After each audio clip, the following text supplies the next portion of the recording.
Hello, everyone, and welcome to Flix-N-Clix, where we talk about the latest in entertainment, gaming, and collectibles. I'm Gabe. And I'm Brandon, and today we're going to talk about the latest information that's been published out.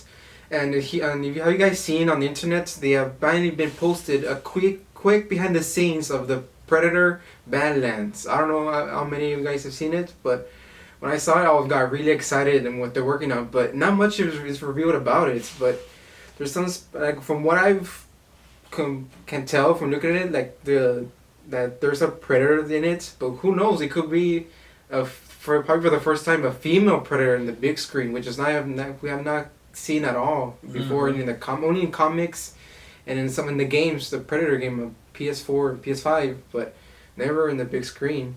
But you could tell that Dan Trachtenberg is like he's really invested in doing this Predator franchise and wanting to do more on it. Yeah, the slow drip of information about this upcoming Predator Badlands movie is continuing.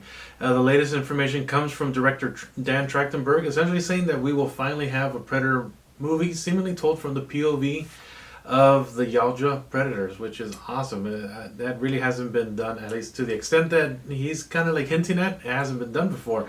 Other leaks also recently indicated that we may be set to see the first instance of the female variants of the Yautja aliens on screen, with two of them possibly making an appearance, maybe possibly being twins. That would be cool. Should be interesting. And speaking with them speaking their language would be awesome to see.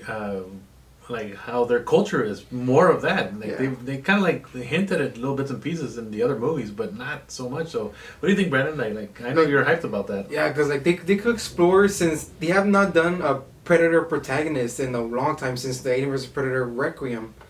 So I really want to see and explore the new planet, because he did show a little bit in the 2007 film of Requiem, Planet Alien vs Predator, but that's how they showed up. So I really hopefully he could show more and be able to speak the language that they speak and explore. And of course, they have to put like subtitles on it to read. But because when you watch anime and watch the series Shogun, like you're used to watching subtitles in whichever language you speak and change it. It's a lot more fun and able to hear what they sound like more. Because we always get human casts, and we always get most of them, and sometimes a Predator, but they really speak the language, and just and feel like it's the same in all the movies, but now you're change it up a little bit, but something that's not been done in a long time, so it's like kind of a fresh start, which is I'm really excited. Trachtenberg's first outing when he did Prey, that was like a pretty fresh take on the Predator series.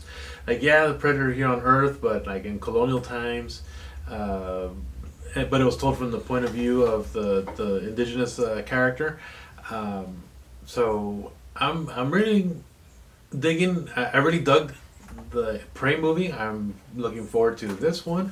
I really trust what Dan Trachtenberg has in store for us, and he's been advocating going in a new direction and swinging really hard for having the point of view character, the protagonist being the Predator, instead of like the human, the human, or it being like a force that you really don't see until like later on in the movie. You know how they usually stay cloaked. And then also swinging for the fences with the female variants. Like we haven't seen that. Like you said, it's been in video games, it's been in the comics, but not on screen. So that's gonna be awesome to see if they really go for that. Yeah, because if you see the picture, you see down below, you could tell who knows, it might take place on Earth. I could just tell somewhere in a forest, and where Dan Trachtenberg is talking to the actor playing as a Predator, but it has to be somewhere in, I just can't tell, somewhere just on Earth, but it's definitely not their own planet. But it could be, like, who knows, where it could take place. It could probably start like an origin story of that specific one with that Predator, and it could be like I said, the female, like, which is really cool. And you said there would be two of them, you might say, or what? Yeah, the speculation is that they might be twins, because I think in an early version of the synopsis they mentioned sisters, and now with like the leaks of the pictures, if you see, they have like a camera behind the head of a Predator. It might be like the female variant, and people are kind of running along with that, and like, hey, maybe what if the sisters that they kind of like been vague about describing even more their Predator, like the Yautja aliens, which would be awesome. It kind of I don't know if you ever saw like the Star Trek Next Generation, but there was like these two Klingon sisters that would come out every now and then. They were like the antagonists against Worf, and like the Klingon Empire and all that stuff. It was really cool to introduce like the female power dynamic in the Klingon uh, uh,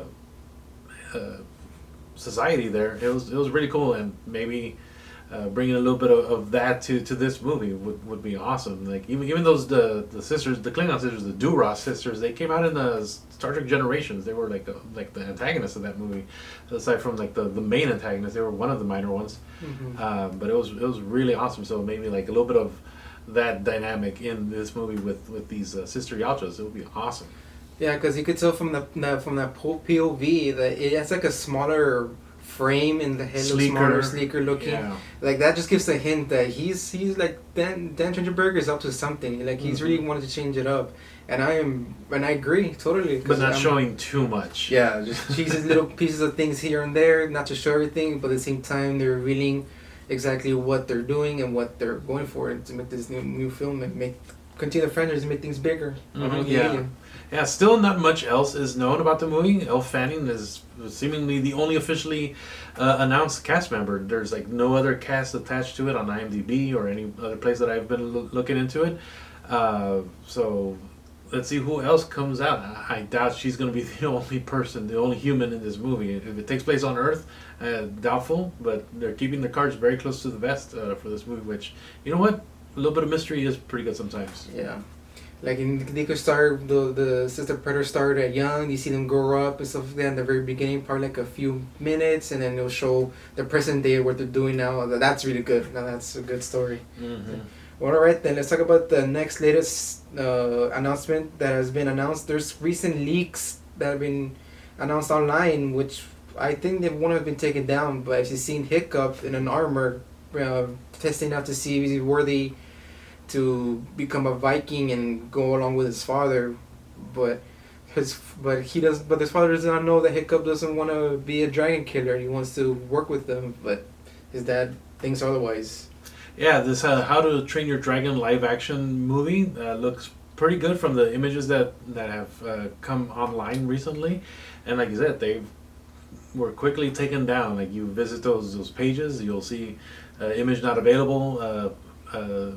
On there, on most of the places. Where Hiccup was touching Toothless. Recreating that iconic moment from the original movie. That looked really cool. So we got here that it says a few images starting to come out showing the live action version of the characters and the dragon. One recreating the iconic moment of the original movie. We have a couple of actors that have also been, the cast has mostly been announced, but like the highlights one is Mason Thames as Hiccup, Nico Parker as Astrid, Gerard Butler coming back to reprise his role as Stoic, so being I believe the only person that did both the animated version, the voice for that character, and now doing the live action version, which is awesome. Gerard Butler, always a really good actor to watch. I love most of his stuff. And Nick Frost, the funny Nick Frost as Gabra the Belch, really, really cool. And Dan DeBlois as the director of this movie, coming back. He did the original trilogy of the animated ones, and now he's doing the live action. So continuity amongst both versions should be...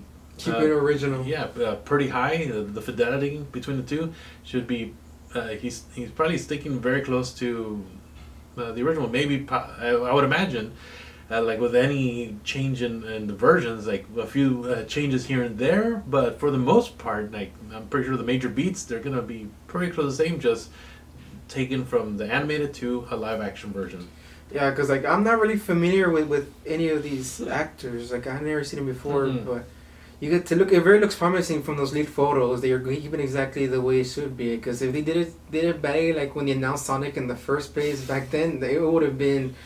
I've been telling stuff about it, and they would say this might not be good. It gives zero hope for the fans. They might not go watch it, but I'm glad they really stick to the way it is animation. But how it would look like realistically, the scales of Toothless and all the dragons and the actors. Yeah, as long as they can avoid that creepy Sonic situation. yeah.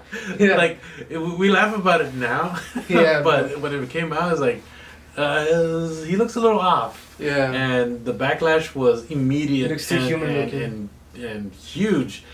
And Sega, fortunately, listened to the fans on that one. Like, all right, we're gonna make a couple of changes, and very quickly they changed. Those animators, got to give them credit for making those quick changes. It can be easy to change something like that, especially if a character that's like throughout the whole movie. You know, a whole bunch of those things were already processed. So to redo a lot of that work, that takes a lot of time. But they did it because, you know what, make it look better. And this one looks pretty good from the images that have made public.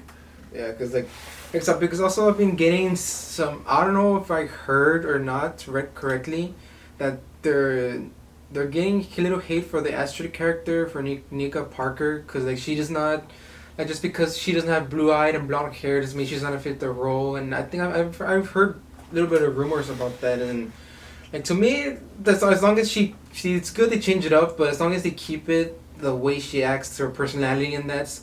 It could probably be really successful, and people within time will get used to it, and just it might not be exactly from the original animations, but if they keep it like that, it will be really good, successful, especially as the story and everything. Yeah, and you can't expect a one-to-one translation of like every character to look exactly the same in human form. No, they gotta obviously make changes, and I imagine Nico Parker is a talented actress in her own right. So let's see what she can do with the role, and like you said, keep the essence of the character the same or similar, not go in a different direction, which some other actresses have done in other movies, and the backlash was pretty severe for that. Mm-hmm. So hopefully she can avoid going in that same direction and still keep true to the role and make it her own in the same at the same time. Oh yeah. Well, all right then. So that's the end of the video. Like, what you got anything else to say? No, well, I just want to say if you enjoyed this channel and want to know more about entertainment or games and collectibles, please hit that like button, drop a comment below, smash that subscribe button, and we'll see you all next time on Flix-N-Clix. See you, everyone. Bye.